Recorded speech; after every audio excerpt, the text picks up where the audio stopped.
കപ്പ ബിരിയാണി ഉണ്ടാക്കാനൊക്കെ എല്ലാവർക്കും അറിയാവുന്ന കാര്യമാണ് അല്ലേ?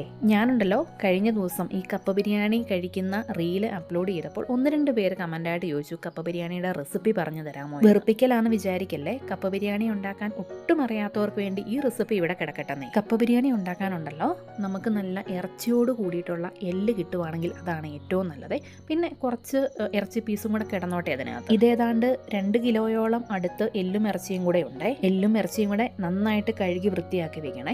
ഞങ്ങൾ കപ്പ ബിരിയാണി ഉണ്ടാക്കാനായിട്ട് ഇവിടെ ഉണക്കുകപ്പയാണ് കേട്ടോ എടുത്തിരിക്കുന്നത്. ഈ ഒരു സമയത്ത് പച്ചക്കപ്പ വാങ്ങിച്ചിട്ടുണ്ടെങ്കിൽ ഇളം താളിച്ച കപ്പയായിരിക്കും കിട്ടുന്നത്, അതുകൊണ്ടാണ് ഉണക്കുകപ്പ സെലക്ട് ചെയ്യുന്നത്. ഇനി നമുക്ക് സ്റ്റൗ ഒക്കെ കത്തിക്കാം. ഒരു ചീനച്ചട്ടി സ്റ്റൗവിലേക്ക് വെച്ച് കൊടുക്കാം. ദെൻ നമ്മൾ ഇഞ്ചിയും വെളുത്തുള്ളിയും കൂടെ വെളിച്ചെണ്ണയ്ക്കകത്തിട്ട് നന്നായിട്ടൊന്ന് മൂപ്പിച്ചെടുക്കുകയാണ്.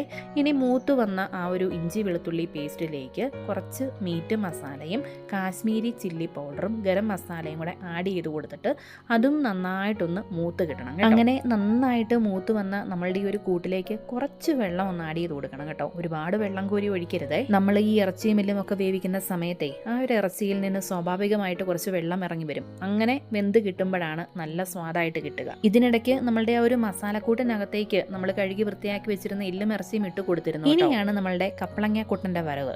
എല്ലാവരും ഈ ഒരു സാധനത്തെ പപ്പായ എന്ന് പറയും, പക്ഷെ എന്റെ നാവില് കപ്പളങ്ങ എന്ന് മാത്രമേ വരുള്ളൂ. അന്നത്തെ റീലിൽ പറഞ്ഞ പോലെ തന്നെ ഒരു ചെറിയ 2 കഷ്ണം കപ്പളങ്ങ കൂടി നമ്മൾ ഇറച്ചി വേവിക്കുന്ന സമയത്ത് ഇട്ട് കൊടുത്തിട്ടുണ്ടെങ്കിൽ ഇറച്ചി നന്നായിട്ട് വെന്ത് നന്നായിട്ട് നല്ല സോഫ്റ്റ് ആയിട്ട്. മമ്മിക്ക് ഇവിടെ എന്തെങ്കിലും കറി വെക്കണമെങ്കിൽ 100 പാത്രം വേണം കേട്ടോ. മുമ്പേ നമ്മൾ ചീനച്ചട്ടിയിൽ വെച്ചിരുന്ന ആ ഒരു ഇറച്ചിയും എല്ലും ഒക്കെ ഒരു കുക്കറിനകത്തേക്ക് ആക്കിയിട്ടുണ്ട്. ആവശ്യത്തിന് ഉപ്പ് ചേർത്ത് കൊടുക്കാൻ മറക്കണ്ട കേട്ടോ. ഈ ഒരു സമയത്ത് നമ്മൾ കുറച്ച് തേങ്ങ ഒന്ന് വറുത്തെടുക്കാൻ പോവാണേ. ഏതാണ്ട് ഒരു മുറി അടുത്ത് തേങ്ങയുണ്ട്. അതെ, ഒരു സംശയം. ഒരു തേങ്ങ ഉടച്ച് നമ്മൾ 2ആയിട്ട് പകുത്ത് വെക്കുമ്പോൾ അതിന് 1 മുറി എന്നാണോ അരമുറി എന്നാണോ പറയുന്നത്? അങ്ങനെ നമ്മുടെ തേങ്ങയൊക്കെ നന്നായിട്ട് വറുത്ത് കിട്ടിയിട്ടുണ്ട്, കളറൊക്കെ മാറിയിട്ടുണ്ട്. ഈ ഒരു സമയത്ത് നമുക്ക് വേണമെങ്കിൽ ഒരു 1/4 ടീസ്പൂൺ പെരിഞ്ചീരവും കൂടെ ചേർത്ത് കൊടുത്തിട്ട് നന്നായിട്ട് ഇതൊന്ന് അരച്ചെടുക്കണം. കണ്ടോ, നമ്മുടെ ഇറച്ചിയൊക്കെ നന്നായിട്ട് വെന്ത് കിട്ടിയിട്ടുണ്ട് കേട്ടോ. ഇതിനകത്ത് ഒരു സ്പൂൺ കിടക്കുന്നത് കണ്ടോ. കുക്കറിനകത്ത് ഇറച്ചി വെച്ച് വിസിലടിക്കുന്ന സമയത്തുണ്ടല്ലോ ഈ നെയ്യെല്ലാം കൂടെ പുറത്തേക്ക് ചീറ്റി വരാതിരിക്കാൻ വേണ്ടിയിട്ട് മമ്മി ചെയ്യുന്ന ഒരു ട്രിക്കാണ്. ലാസ്റ്റ് നമ്മൾ കുക്കറിനകത്ത് ഇട്ട് കൊടുത്ത കപ്പളങ്ങയും ഈ ഒരു സ്പൂണും ഒക്കെ പിറക്കി മാറ്റുന്ന കാര്യം മറക്കണ്ട കേട്ടോ. ഈ ഒരു സമയത്ത് തന്നെ മമ്മി മറ്റൊരു സ്റ്റൗവിൽ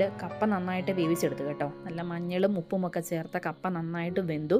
ഇനി നമ്മൾ കപ്പക്കോല് കൊണ്ട് നന്നായിട്ട് ഇത് കുത്തി ഉടച്ചു കൊടുക്കണം. ഇനി നമുക്ക് എല്ലും കപ്പയും കൂടെ മിക്സ് ചെയ്യാൻ പാകത്തിന് ഒരു ഉരുളി സ്റ്റൗവിൽ വെക്കുക. ആദ്യമേ വേവിച്ച് വെച്ചിരിക്കുന്ന ഇറച്ചി ഇട്ട് കൊടുക്കുക. അതിലേക്ക് നമ്മൾ വറുത്തരച്ച് വെച്ചിരിക്കുന്ന തേങ്ങ ഇട്ട് കൊടുക്കുക.